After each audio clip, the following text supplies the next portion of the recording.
Purwareja yang saya hormati dan teman-teman Dewan Guru yang saya hormati juga. Marilah kita panjatkan puji syukur kehadirat Allah Subhanahu wa taala yang telah memberikan kenikmatan, kesempatan, dan kesehatan sehingga pada siang hari ini kita bisa melaksanakan kegiatan diseminasi tanpa halangan suatu apapun. Sholawat serta salam semoga senantiasa tercurahkan kepada junjungan kita Nabi besar Muhammad SAW yang kita nantikan syafaatnya pada yaumul qiyamah nanti. Perkenalkan, di sini saya sebagai moderator untuk membaca susunan acara pada siang hari ini, yaitu 1. Pembukaan, 2. Inti, dan 3. Penutup. Marilah acara pada siang hari ini kita buka dengan bacaan basmalah bersama. Bismillahirrahmanirrahim. Yang selanjutnya, acara yang kedua yaitu acara inti. Akan ada pemaparan diseminasi pemahaman dan penerapan budaya positif yang akan disampaikan oleh pemateri yaitu Ibu Desi Purwaningsih.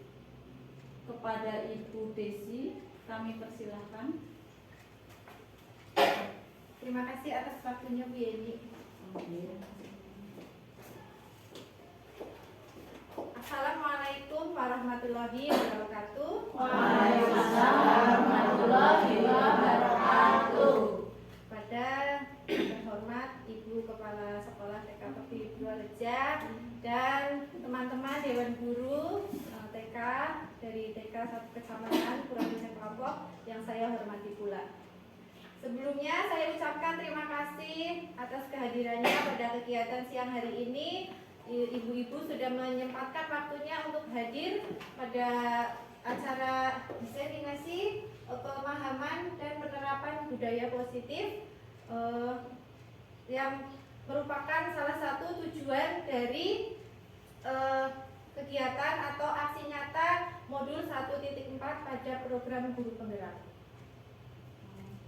Selanjutnya yaitu kita mulai saja Ibu-ibu. Kita langsung saja. Next. Dalam konsep utama modul budaya positif yaitu pada modul 1.4 terdapat 7 konsep utama, yaitu salah satunya yang ke-1 ada perubahan paradigma belajar, yang kedua disiplin positif, yang ketiga kebutuhan dasar manusia, yang keempat ada motivasi perilaku manusia, dan yang kelima ada posisi kontrol restitusi, kemudian yang keenam ada keyakinan kelas, dan yang terakhir yang ketujuh ada segitiga restitusi. Next.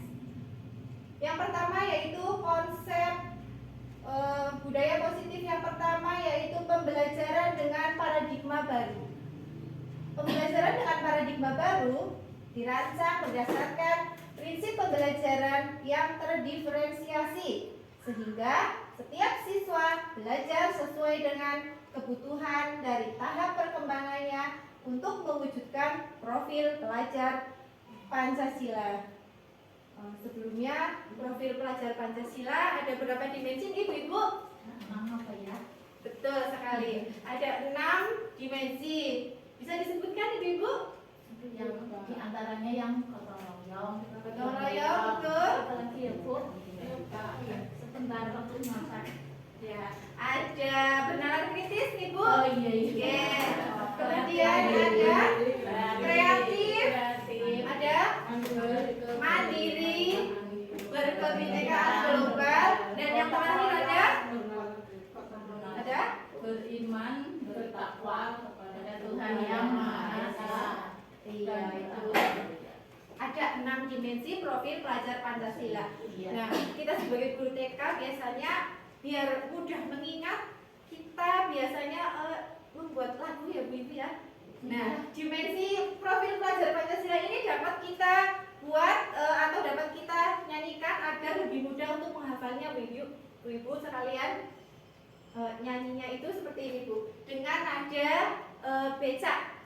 Tahu kan ya Bu lagu becak? Iya.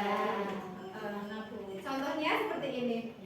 Belajar Pancasila, beriman dan bertakwa pada Tuhan Yang Esa, dan berakhlak mulia, berkebinekaan global, gotong royong mandiri, kreatif dan bernalar kritis. Nah, seperti itu Ibu-ibu. Sehingga kita guru TK kan selalu ceria, selalu menyanyi-nyanyi setiap hari. Jadi kalau dihafalkan dengan nyanyian mudah untuk diingatnya, Ibu-ibu. Nah, itu ada profil pelajar Pancasila. Pembelajaran dengan paradigma baru itu apa sih ya Ibu? Sebelumnya sudah pernah membaca atau mengenal atau mendengarnya? Belum tahu jelasnya, isinya, penjelasannya. Pembelajaran dengan paradigma baru itu pembelajaran yang berorientasi pada kompetensi dan nilai-nilai karakter. Seperti itu Bu. Apa tadi ya Mbak? Diulang. Pembelajaran dengan paradigma baru yaitu pembelajaran yang berorientasi pada kompetensi dan nilai-nilai karakter. Ya. Sehingga nantinya kalau sudah menerapkan pembelajaran dengan paradigma baru, nantinya akan menghasilkan pembelajaran yang terdiferensiasi, yaitu pembelajaran yang beragam, yang unik seperti itu. Next.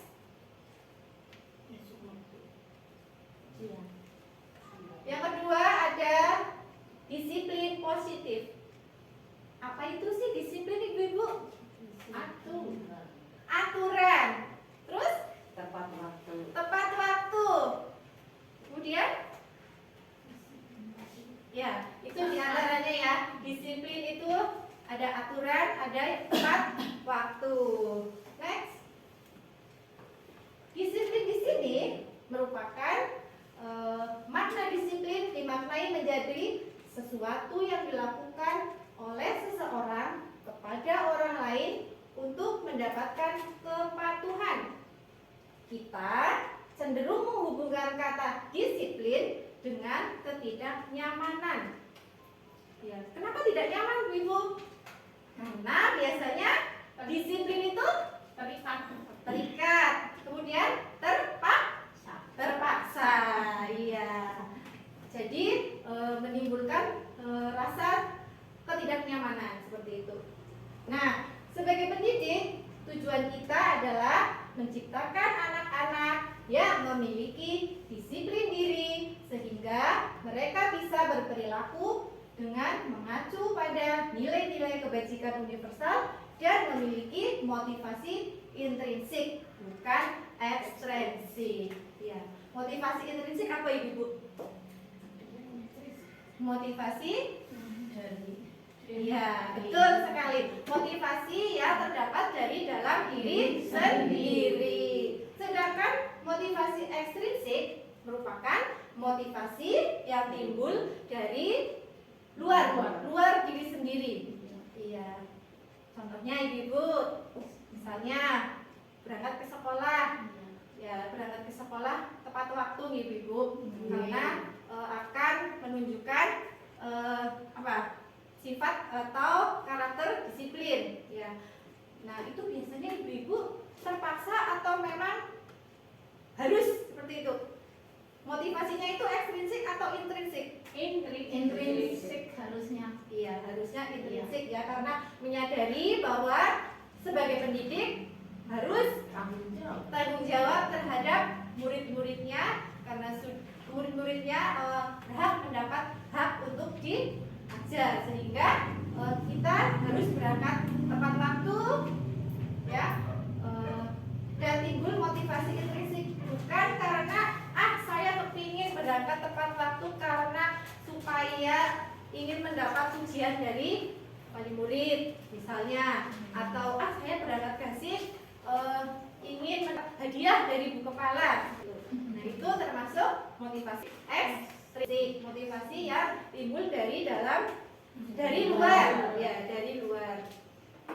Disiplin positif merupakan salah satu cara penerapan disiplin yang bertujuan untuk menemukan kebenaran serta memberdayakan anak untuk melakukan sesuatu tanpa sogokan, ancaman maupun hukuman.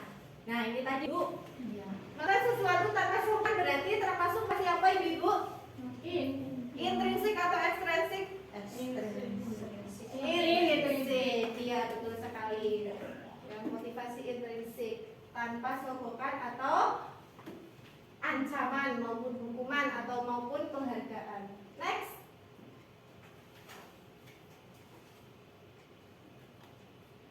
Ada konsep utama yang ketiga ya Ibu, ada kebutuhan dasar manusia. Kebutuhan dasar manusia terdiri dari 5 kebutuhan dasar. Yang ke-1 ada kebutuhan untuk bertahan hidup. Yang kedua ada cinta dan kasih sayang. Yang ketiga penguasaan. Yang keempat kebebasan. Yang kelima ada kesenangan. Yang pertama yaitu kebutuhan dasar manusia yang harus dipenuhi, yaitu bertahan hidup. Nah, bertahan hidup itu ada sandang, pangan, dan papan. Nah, kita sebagai pendidik sudah seharusnya membantu peserta didik untuk memenuhi kebutuhan hidupnya. Untuk bertahan hidup, memberikan sandang untuk murid. Nah, kita sebagai pendidik menyediakan seragam ibu-ibu untuk anak ya. Tentunya seragam yang layak digunakan. Kemudian ada pangan. Kebetulan lembaga kami setiap beberapa bulan sekali lembaga kami mengadakan makanan tambahan, pemberian makanan tambahan kepada anak atau PMT pada anak dengan tetap mengutamakan nilai gizinya, makanan yang bergizi. Kemudian ada papan. Papan itu pendidik menyediakan tempat atau lingkungan sekolah yang nyaman dan aman sehingga anak-anak itu akan mudah, akan lebih mengembangkan imajinasinya, merasa nyaman. Iya, agar dia betah di sekolahan. Kemudian ada kebutuhan dasar cinta dan kasih sayang. Nah, ini ibu-ibu menjumpai apa tidak murid yang hanya itu dekat sama gurunya, pedotan, Terutama yang kelas ini ada yang mintanya diperhatikan. di pangku sini, di pangku sini. Minta dipeluk, minta digendong bahkan ya ibu. Kemudian ada yang caper, ada ya anak-anak umumnya seperti itu. Kemudian ada yang tak kira itu anak itu bandel. Ada nggak Bu? Ada ya. Itu Bukan bandel sih, semua diperhatikan. betul sekali Ibu. Itu semua contoh dari anak yang kurang cinta dan kasih sayang mungkin dari orang tua di rumah. Jadi di sekolah menemukan sosok seorang yang nyaman, jadi anak tersebut merasa nyaman, jadi yaitu mengekspresikannya. Iya, diperhatikan. Nah, itu. Jadi kita sebagai pendidik memenuhi kebutuhan dasarnya gitu Ibu. Ya kalau didotin ya mau aja ya Ibu ya. Jangan ditolak. Kalau minta digendong ya monggo anaknya digendong ya. Selagi kita masih kuat, kita disuapi ya betul sekali Ibu. Itu juga salah satu bentuk dari cinta dan kasih sayang yang harus dipenuhi. Kemudian ada yang ketiga yaitu penguasaan atau merasa berkuasa. Ada nggak ibu pernah Ada. Iya, Ada sekali. anak yang biasanya merasa berkuasa di dalam kelas. Iya, ngatur temannya. Iya, kalau enggak itu seringnya ingin menjadi pemimpin seperti itu. Hubungnya seperti aku. Iya. Nah, itu juga termasuk bentuk dari Seperti itu. Kemudian ada kebebasan. Kebebasan itu biasanya ada anak yang tidak mau diatur, Ibu. Ya. Ada anak yang tidak mau dikekang. Itu juga termasuk bentuk dari kebutuhan dasar. Misalnya anak-anak disuruh sama bu gurunya untuk menggambar dulu. Nah, tapi ternyata anak itu nggak mau. Anak itu mintanya mau dulu atau mau membaca dulu atau dan sebagainya seperti itu. Jadi atau sesuai dengan keinginannya pada saat itu. iya, betul sekali. Jadi sebagai pendidik kita biar agar anak tersebut dapat memenuhi kebutuhan mereka. Dan yang terakhir ada kesenangan. Kesenangan biasanya dapat memberikan apresiasi kepada anak. Misalnya ada anak yang rajin sekali untuk mewarnai. Nah, kita sebagai guru hendaknya memberi apresiasi cukup dengan wah, gambarmu bagus sekali, warnanya bagus sekali, seperti itu. Ya, kemudian sehingga tersebut merasa dia itu dihargai, anak tersebut itu akan mengerjakan sesuai dengan keinginannya, seperti itu. Next. Yang keempat yaitu ada motivasi perilaku manusia. Motivasi merupakan dorongan yang timbul pada diri seseorang secara sadar atau tidak sadar untuk melakukan suatu tindakan dengan tujuan tertentu. Menghindari ketidaknyamanan atau hukuman. Murid melakukan disiplin karena takut. Nah, ini kira-kira merupakan motivasi apa, Ibu? Takut untuk dihukum. Iya, betul sekali. Merupakan motivasi ekstrinsik. Ya, karena melakukan sesuatu takut dihukum. Iya. Mendapatkan imbalan atau penghargaan dari orang lain. Murid melakukan disiplin karena dia ingin mendapatkan imbalan. Nah, ini merupakan motivasi, Ibu, ekstrinsik juga karena ingin mendapatkan sesuatu atau imbalan. Ya. Kemudian ada menghargai nilai-nilai kebajikan diri sendiri. Murid melakukan diri karena sadar akan nilai kebajikan dirinya. Ya, sadar akan nilai kebajikan pada diri sendiri. Ini merupakan motivasi yang keluar dari diri sendiri. Betul sekali. Next. Nah, dalam konsep disiplin terdapat identitas gagal apabila konsep disiplin tersebut adanya hukuman dan penghargaan. Konsep disiplin dengan identitas gagal yang pertama ada hukuman. Hukuman itu menyakitkan. Ya. Kenapa menyakitkan? Karena dengan ini loh Betul. bisa ya berdiri gitu kakinya diangkat atau itu kalau yang fisik kan kata-kata betul sekali. Hukuman itu menyakitkan. Kenapa menyakitkan? Karena biasa si pemberi hukuman itu memberikan hukuman melalui fisik maupun psikis. Iya. Ya, yang diberikan melalui fisik itu biasanya hukuman untuk berdiri di kelas. Dulu sekarang tahu lagi mengelilingi lapangan. Kalau untuk anak TK enggak Nah, kemudian untuk yang hukuman yang menyakitkan yaitu biasanya terdapat pengumpulan, ya, marah-marah, kata-kata yang tidak enak. betul. Iya, kata-kata yang enak hingga oleh anak akan diingat membekas dia sehingga nanti akan mempengaruhi psikisnya. Jadi hukuman apapun itu menyakitkan. Kemudian hukuman itu tidak nyaman. Kenapa tidak nyaman? Soalnya betul sekali, tidak nyamannya murid yang dihukum supaya dipanas seperti teman-teman lihat kan di ibu. Betul sekali, dihukum itu merasa malu, nyaman ya sama teman-teman. Keluar sama kudu keluar kamu gitu. Iya kan jadi malu ibu, jadi merasa tidak nyaman. Kemudian ada murid merasa takut.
contohnya yaitu apabila murid mendapat hukuman maka akan merasa takut ya. Jadi takut akan melakukan sesuatu, jadi takut akan dihukum. Kemudian hukuman memaksa. Ya, kenapa memaksa? Karena dilakukan oleh satu arah, yaitu si pembuat hukuman atau guru tersebut ya. Jadi anak tidak dilibatkan, jadi kesannya itu memaksa seperti itu. Kemudian ada murid menyembunyikan masalahnya.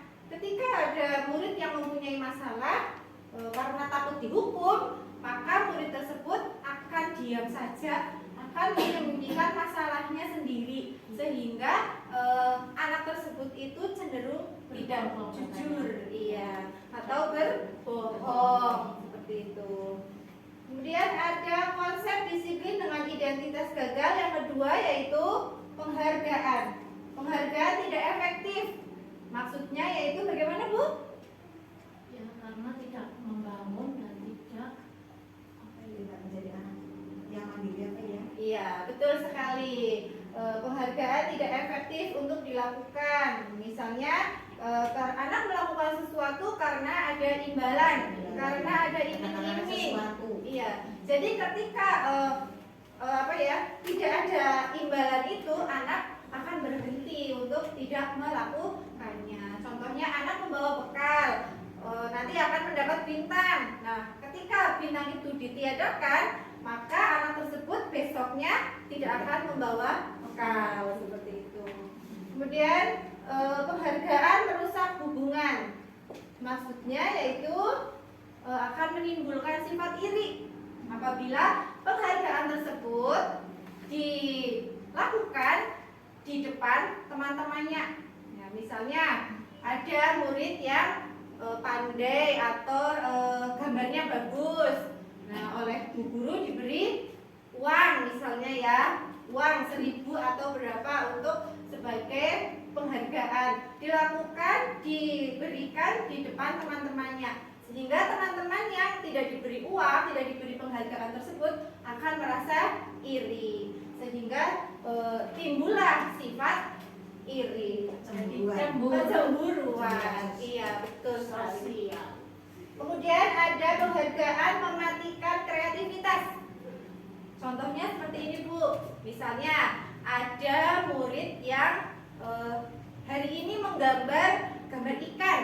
Nah, ikannya itu bagus, gambarnya bagus, rapi. Kemudian sama bu guru diberi penghargaan, diberi bintang 4. Nah, besoknya ketika ada kegiatan menggambar lagi, anak tersebut ya maunya menggambar ikan. Iya, saya mau menggambar ikan saja karena kemarin ketika saya menggambar ikan, saya sudah mendapat bintang 4. Ya, jadi kreativitas, penghargaan mematikan kreativitas. Kreativitas anak tersebut tidak berkembang karena adanya penghargaan. Kemudian penghargaan menghukum dengan sistem ranking. Di TK, jenjang TK kebetulan tidak menggunakan sistem ranking, Ibu? Tidak ada, iya. Kenapa menghukum dengan sistem ranking itu tidak diperkenankan? Karena biasanya kan ranking itu diambil dari 3 besar, ranking 1, 2, 3. Nah, anak yang tidak mendapatkan ranking biasanya akan berpikir bahwa dia itu merasa tidak pintar, merasa bodoh, sehingga anak tersebut akan terus berpikir, oh saya ini anak bodoh, saya anak yang tidak pintar, tidak mendapat ranking, iya, sehingga akan kepikiran terus seperti itu, Bu. Jadi akan merusak psikisnya. Next.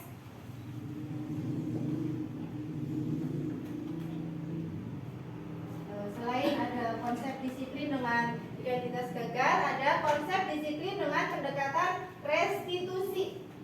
Sebelumnya sudah pernah mendengar restitusi, Ibu? Sudah. PMM. Iya, betul sekali. Ada di PMM, Platform Merdeka Mengajar. Sebuah cara menanamkan disiplin positif pada murid.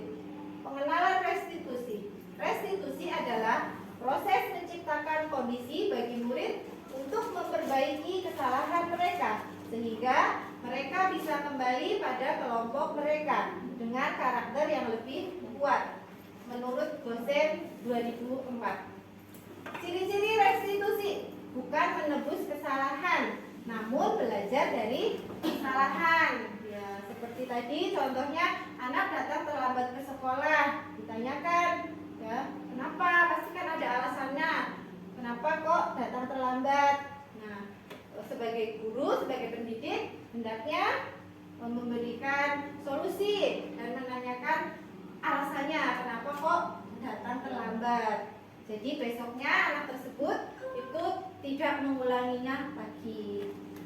Memperbaiki hubungan, ya, restitusi dapat memperbaiki hubungan antara guru dan murid itu tetap harmonis, tetap saling menghormati. Kemudian ciri-ciri restitusi yang ketiga ada tawaran bukan paksaan. Nah, seperti tadi bukan memaksa, ya, bukan paksaan, ya, tapi melainkan tawaran. Mau bagaimana, ya, tidak berangkat sekolahnya tidak telat. iya, mau bagaimana agar solusinya supaya berangkat sekolahnya tidak terlambat. Kemudian mencari kebutuhan dasar yang mendasari tindakan. Itu tadi kenapa kok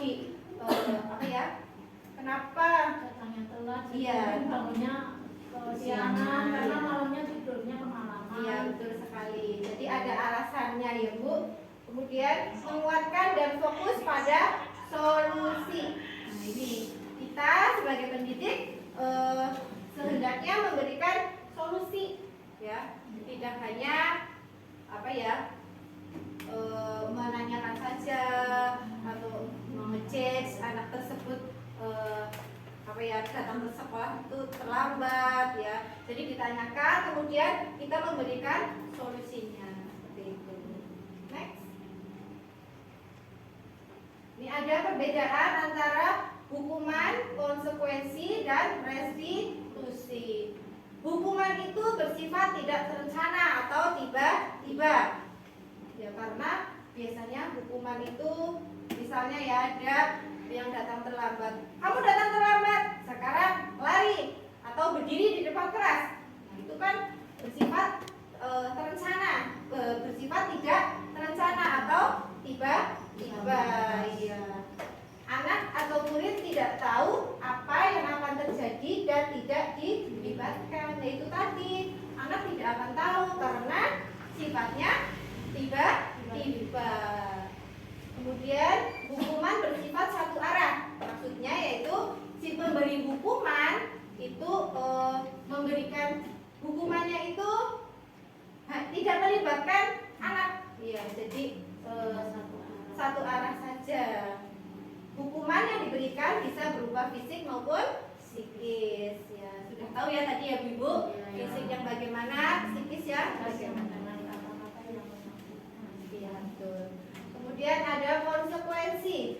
Konsekuensi itu sudah terencana atau sudah disepakati, ya. Jadi anak-anak itu bersepakat jika nanti melakukan kesalahan akan ada konsekuensi yang seperti ini.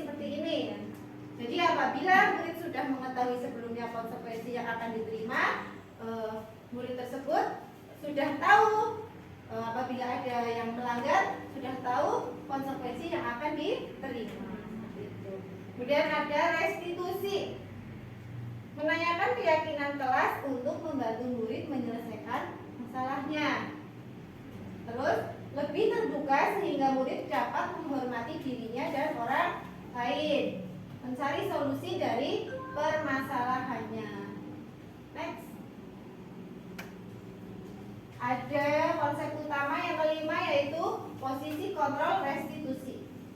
Posisi kontrol seorang guru. Nah, kita sebagai pendidik hendaklah memiliki posisi-posisi kontrol, diantaranya yaitu posisi kontrol sebagai penghukum atau pembuat orang merasa bersalah, ada sebagai teman, sebagai monitor atau pemantau, dan yang kelima sebagai manajer.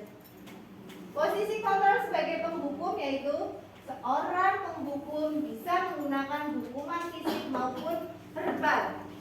Hukuman fisik sudah jelas, seperti berdiri di depan kelas, terus berlari mengelilingi lapangan. Nah, kalau untuk penghukum secara hukuman verbal itu melalui kata-kata. Iya, melalui kata-kata. Yang kedua ada posisi kontrol membuat orang merasa bersalah. Pada posisi ini biasanya guru akan bersuara lebih lembut. Yang ketiga, posisi kontrol sebagai teman. Guru pada posisi ini tidak akan menyakiti murid, namun akan tetap berupaya mengontrol murid melalui persuasi. Persuasi itu apa ibu-ibu? Kalimat ajakan seperti itu ya Bu. Kemudian ada posisi kontrol yang keempat, yaitu monitor atau pemantau. Memonitor itu berarti apa Bu? Mengawasi.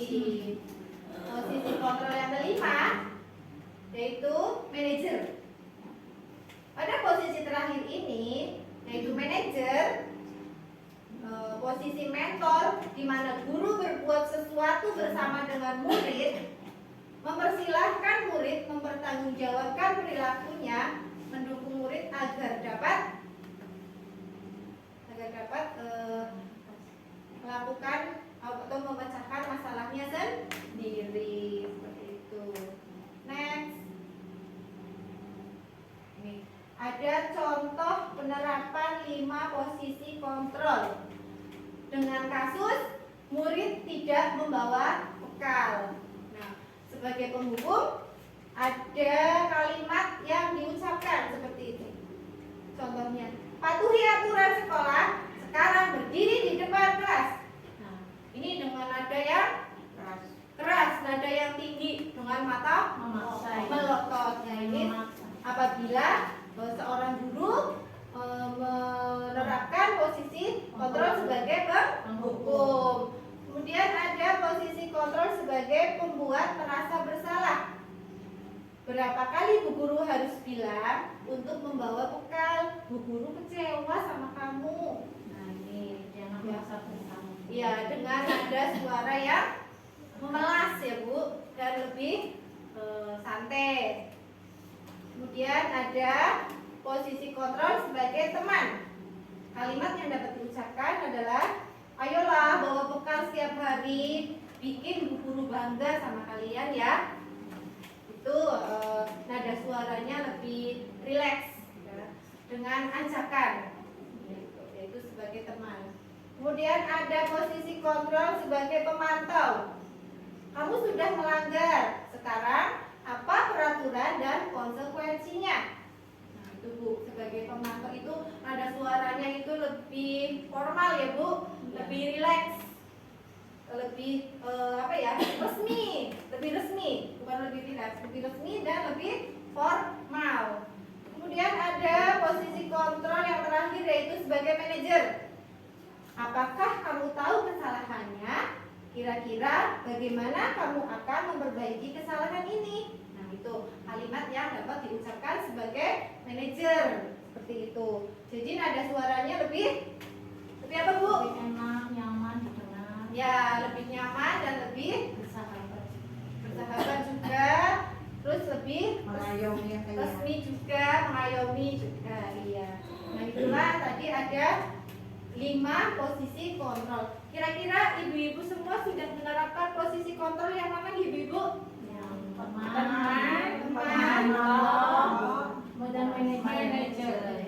Betul sekali. Untuk posisi sebagai penghukum dan pembuat merasa bersalah, hendaknya mencoba untuk tidak Diusahakan dipakai. sudah dipakai. Ya, betul sekali. Next. Konsep utama dalam budaya positif yang keenam yaitu keyakinan kelas. Mengapa keyakinan kelas dan mengapa tidak peraturan kelas? Ada contoh pertanyaannya seperti ini. Mengapa kita memiliki peraturan tentang penggunaan helm pada saat mengendarai kendaraan roda 2 atau motor? Nah, itu kira-kira kenapa Bu? Ya. Biar aman. Kemudian Ya mematuhi peraturan. melindungi kita, mematuhi peraturan. Iya. Yang dilakukan. Iya, tentunya agar apa ya? Keselamatan kita terlindungi ya, berarti menggunakan helm pada saat mengendarai kendaraan roda itu karena keselamatan. Kemudian ada mengapa kita memiliki peraturan tentang penggunaan masker dan mencuci tangan setiap saat. Kira-kira kenapa Bu? Bersih, menjaga Menjaga kebersihan, menjaga lingkungan. menjaga kesehatan. Ya, lingkungan menghindari debu-debu. menghindari debu-debu sehingga kesehatan kita tetap terjaga. Next.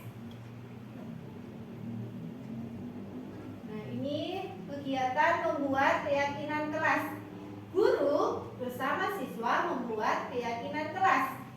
Berdiskusi tentang peraturan, merumuskan peraturan menjadi keyakinan, menuliskan keyakinan di kelas.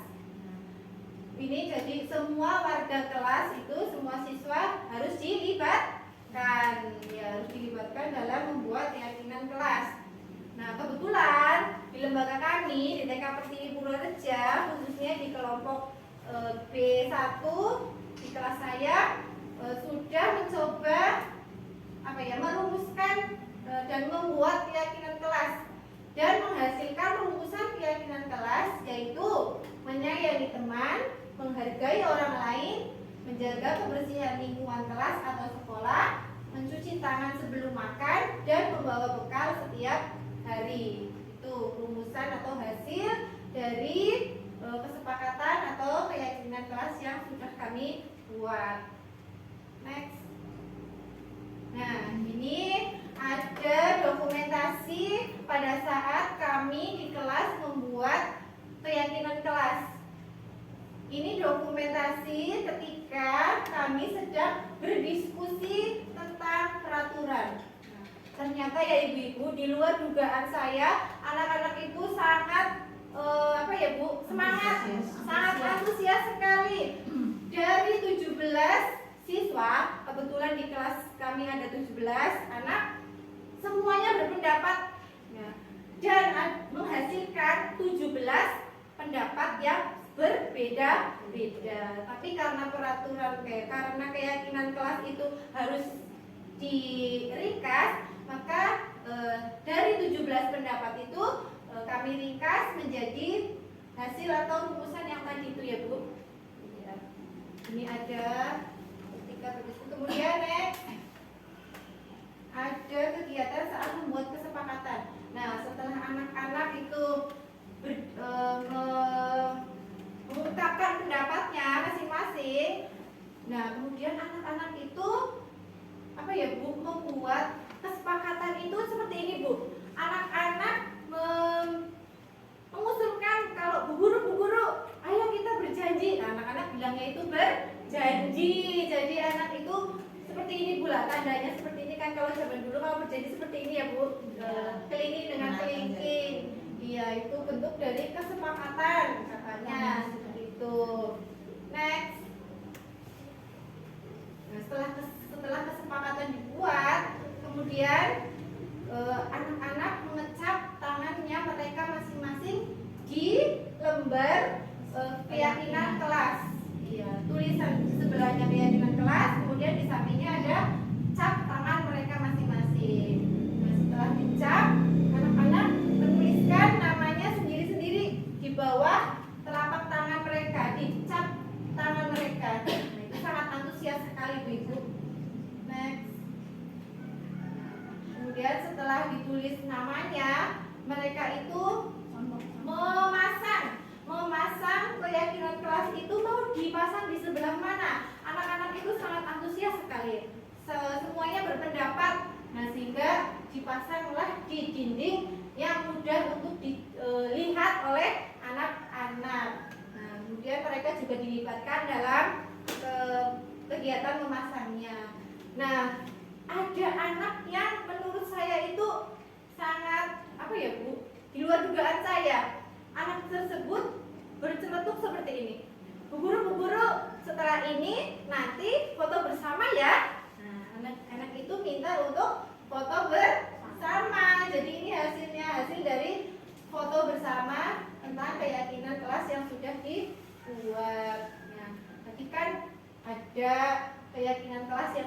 membuat. Nah, anak-anak itu mempunyai usulan, yaitu apabila tidak melaksanakan keyakinan kelas tersebut, yaitu akan mendapat konsekuensi, Ibu.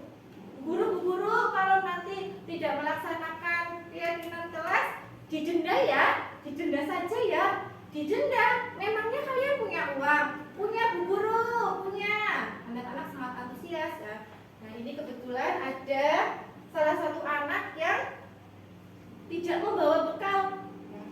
Jadi satu anak ini memberikan dengan sendirinya iya, konsekuensi. Iya, dengan sendirinya memberikan konsekuensi tersebut dengan kesadaran dirinya sendiri. Bu Guru, ini saya mau memberikan denda. Loh, denda apa? Ini denda saya tidak membawa bekal. Nah, seperti itu. Nah, nantinya uang-uang tersebut terkumpul akan dimasukkan ke infak setiap hari Jumat. Seperti itu. Next. Dari bagaimana membutuhkan keyakinan kelas? Ya, lebih abstrak dari peraturan. Ya, lebih abstrak dari peraturan maksudnya gimana, Bu? Jelas. Iya, betul, lebih jelas dari peraturan. Berarti lebih jelas untuk dipahami bersama dan untuk dijalankan bersama-sama. Betul sekali. Kemudian berupa pernyataan universal. Pernyataan universal itu yang bagaimana, Bu? Yang Menyeluruh. Dibuat dalam bentuk positif. Hindari kata jangan dan tidak. Contohnya ya, Bu, jangan membuang sampah sembarangan. Menjadi kalimat buanglah sampah pada tempatnya. Betul sekali. Kemudian ada sedikit saja agar mudah diingat. Itu tadi dari 17 pendapat diringkas menjadi 5 atau berapa tadi keyakinan kelasnya. Kemudian sesuai dengan kondisi kelas dan sekolah agar mudah diterapkan. Ini ya, Bu, sesuai dengan kondisi dan situasi kelasnya masing-masing. Jadi tidak memaksakan ya, Bu Ibu. Kemudian semua warga kelas dilibatkan pada saat membuat keyakinan kelas. Cut dulu.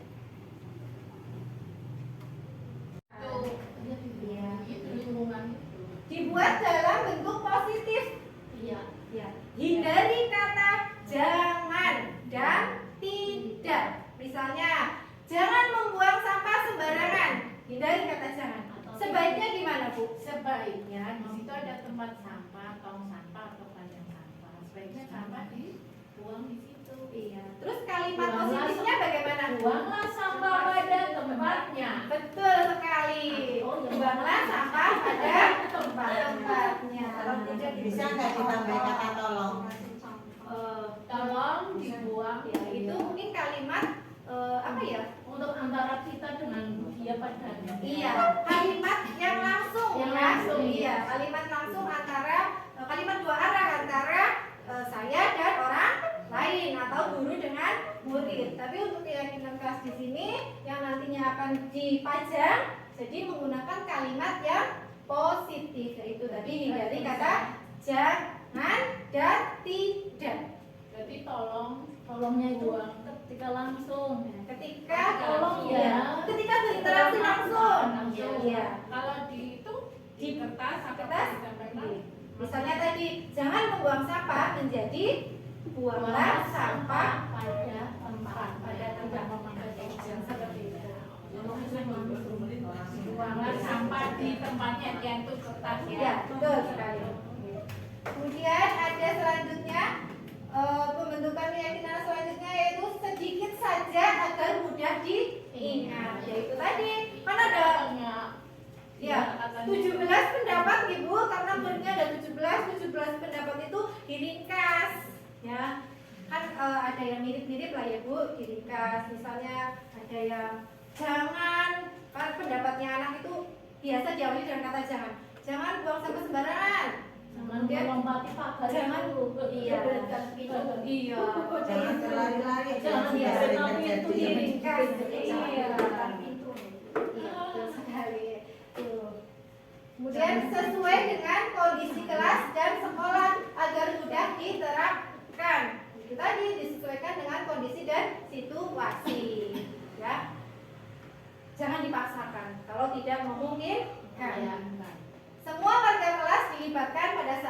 membuat keyakinan kelas. Semuanya Bu, tidak hanya gurunya, tapi anak-anaknya juga dilibatkan. Jadi anak-anak merasa untuk dihargai, merasa dirinya itu dihargai. Next. Ada konsep utama dalam budaya positif yang terakhir, yaitu yang ketujuh, yaitu segitiga restitusi. Segitiga restitusi. Ada 3 tahapan dalam segitiga restitusi, yaitu menstabilkan identitas, validasi tindakan yang salah, kemudian ada menanyakan keyakinan. Dalam menstabilkan identitas, kita semua akan melakukan hal terbaik yang bisa kita lakukan. Contoh kalimatnya seperti ini. Berbuat salah itu tidak apa-apa. Tidak ada manusia yang sempurna. Iya. Kemudian ada validasi tindakan yang salah. Semua perilaku memiliki alasan. Contoh kalimatnya, kamu pasti punya alasan mengapa melakukan hal itu. Pasti ada alasannya setiap apa yang dilakukan. Kemudian ada menanyakan keyakinan kelas. Ketika semua memiliki motivasi internal, kita semua memiliki motivasi internal. Contoh kalimatnya, apa nilai-nilai umum yang kita telah sepakati? Apakah kamu meyakini keyakinan kelas yang telah dibuat? Itu dalam tahap menanyakan keyakinan kelas. Nah ini kebetulan ada kasus, next Bu. Ada kasus anak tidak memakai sepatu ketika ke sekolah Ibu. Kemudian kami sebagai guru mencoba menerapkan segitiga restitusi. Display Bu.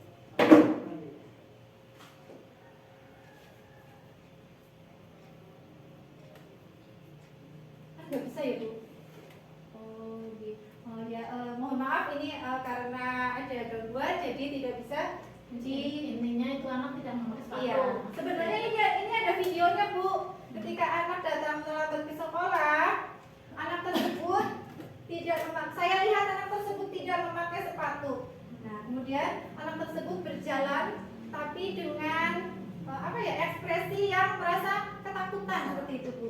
Takut untuk masuk ke kelas, takut dimarahi oleh bu guru. Iya. Nah, saya sebagai pendidik mencoba menerapkan segitiga restitusi dengan menanyakan pertama, Bu, bisa diulang yang itu tadi. Yang pertama, menstabilkan identitas. Saya panggil anak tersebut, kemudian saya tanyakan, saya kasih Bu? Pertanyaan. Iya, pertanyaan atau Kenapa? Iya. Kenapa? Kok tidak memakai sepatu? Iya.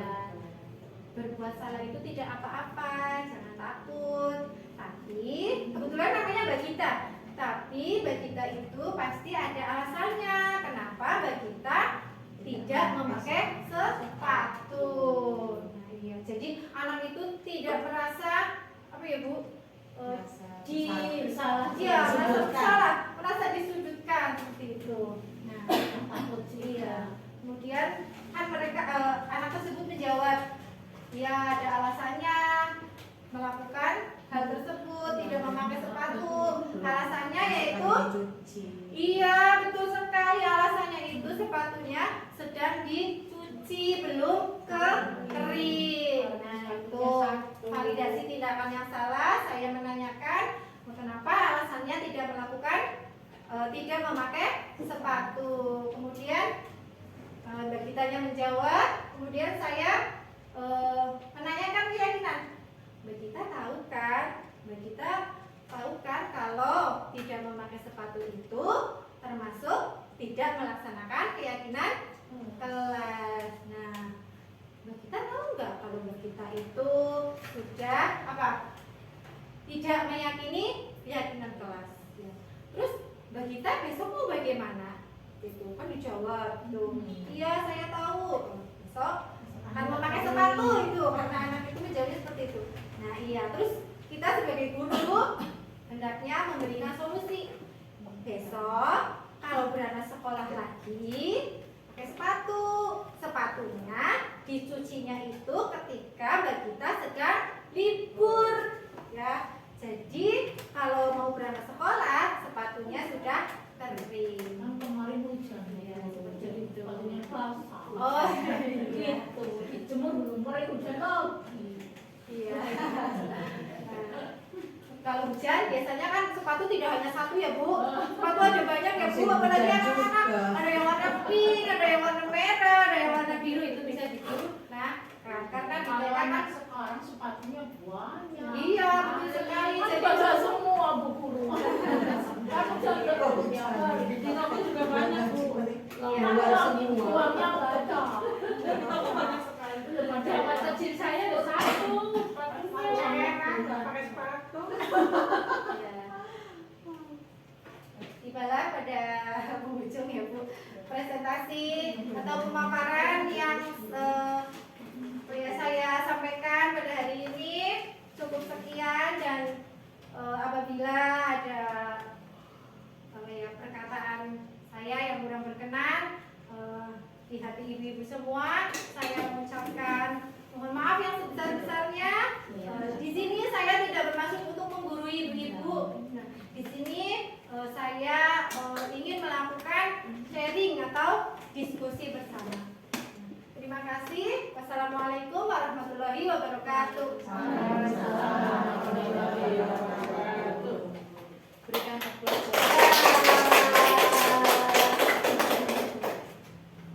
Yang sangat luar biasa nih ibu-ibu, pemaparannya luar Ya, biasa jelas. sekali. Dan sekarang untuk sesi selanjutnya itu diberikan waktu untuk ibu-ibu semua memberikan pertanyaan. Silakan. Ada yang Saya mau Budin, silakan. Ya. Tadi di awal itu kan ada pembelajaran dengan paradigma baru dirancang berdasarkan prinsip pembelajaran yang terdiferensiasi. Nah, sekarang yang akan saya tanyakan, apakah Bu Desi sudah menerapkan pembelajaran yang berdiferensiasi? Contoh pembelajaran berdiferensiasi itu pembelajaran yang bagaimana? Ya, terima kasih atas pertanyaannya Bu Lin.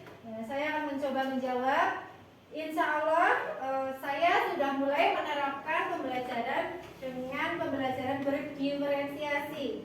Ya, karena pembelajaran berdiferensiasi itu pembelajaran yang beragam, yang memberikan keleluasaan kepada siswa untuk dapat mengembangkan potensinya, karena potensi setiap anak itu berbeda-beda. Unik, anak itu unik Bu ya. Contoh penerapan yang saya lakukan di kelas itu dalam memberikan tugas ketika pembelajaran, memberikan kegiatan, anak-anak biasanya itu ada yang maunya duduk di kursi, ada yang maunya duduk di lantai, ada yang maunya rebahan sambil tengkurap.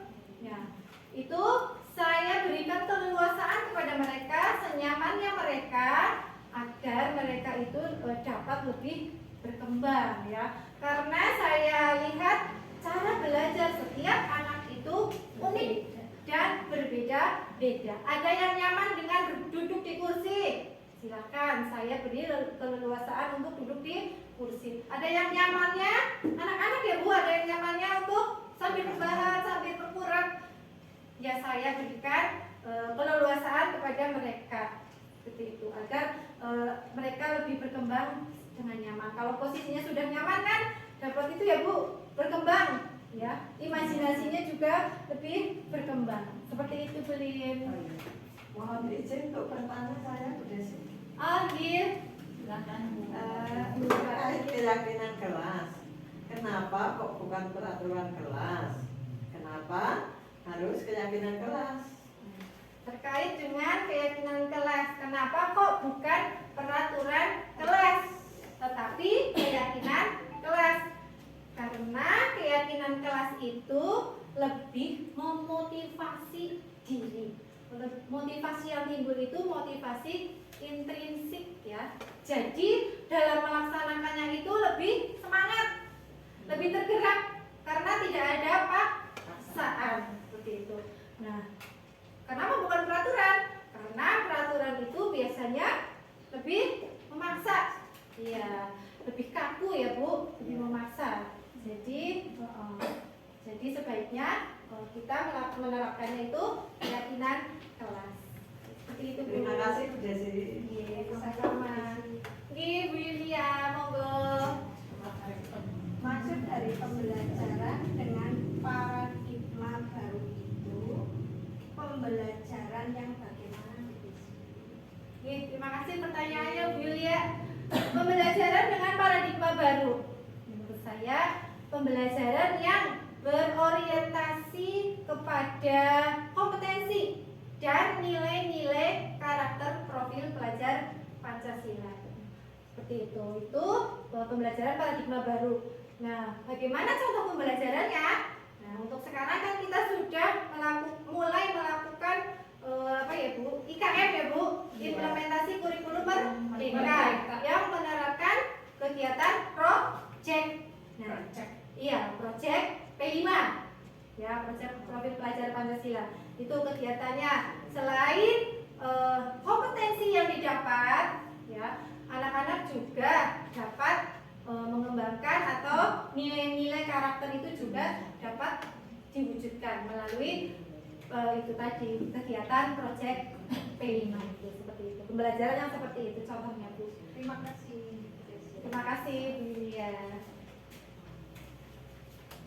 Sudah cukup Ibu atau ada yang mau bertanya lagi? Sudah. Baiklah. Presentasi hari ini akan kami tutup. Oh, masih ada tambahan dari kepala sekolah Bu. Iya. Baiklah, akan diberikan kesempatan kepada Ibu Kepala Sekolah TK Pertiwi Purworejo untuk memberikan apresiasi. Silakan. Di sini saja kan Bu. Silakan, boleh. Boleh sambil berdiri, boleh sambil berdiri. Bismillahirrahmanirrahim. Assalamualaikum warahmatullahi wabarakatuh. Waalaikumsalam warahmatullahi wabarakatuh. Terima kasih untuk presentasinya pada hari ini kepada Bu Desi. Terkait dengan presentasi yang tadi yang judulnya yang tadi ya Mbak ya, untuk kami, lembaga kami, dengan adanya selain presentasi yang tadi disampaikan, juga dengan adanya CGP, Bu Desi ikut calon guru penggerak angkatan 7 untuk lembaga kami TK Pertiwi Purworejo. Sangat-sangat sekali banyak yang diambil.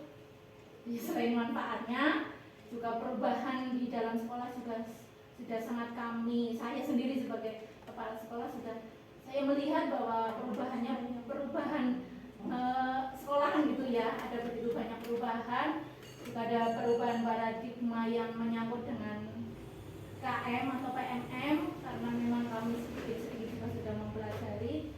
Terima kasih sekali, banyak sekali, intinya banyak hal lah ya yang kami ambil manfaatnya, yang datangnya juga intinya yang tadi itu misalnya keyakinan kelas ya, kita sudah tahu peraturan ataupun hukuman, tetapi untuk keyakinan kelas ya insya Allah saya baru tahu kemarin, dan alhamdulillah juga sudah diterapkan di kelasnya Bu Desi. Untuk kelas yang lain memang sih ya sudah tahu tanya-tanya, tapi memang belum ya sudah dilakukan tetapi belum dengan yang nyata tadi ya.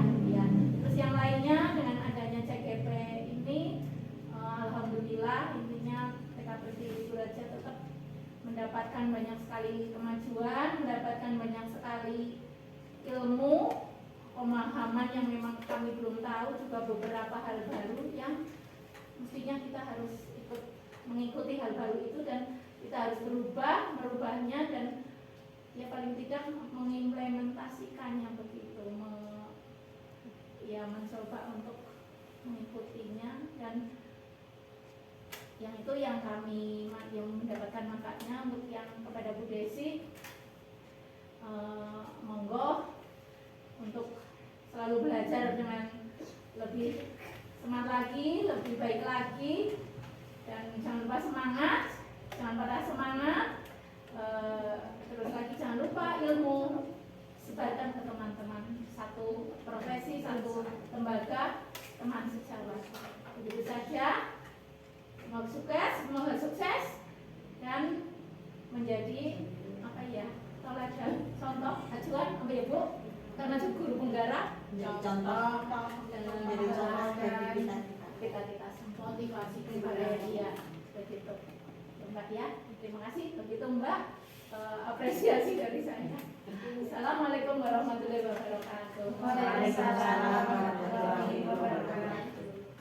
Terima kasih apresiasi dari Ibu Kepala Sekolah, dan juga terima kasih kepada Bu Desi yang telah memberikan pemaparan untuk kita semua. Karena waktu sudah semakin siang, jadi untuk acara hari ini akan kami tutup. Mari kita tutup dengan bacaan hamdalah bersama. Alhamdulillah.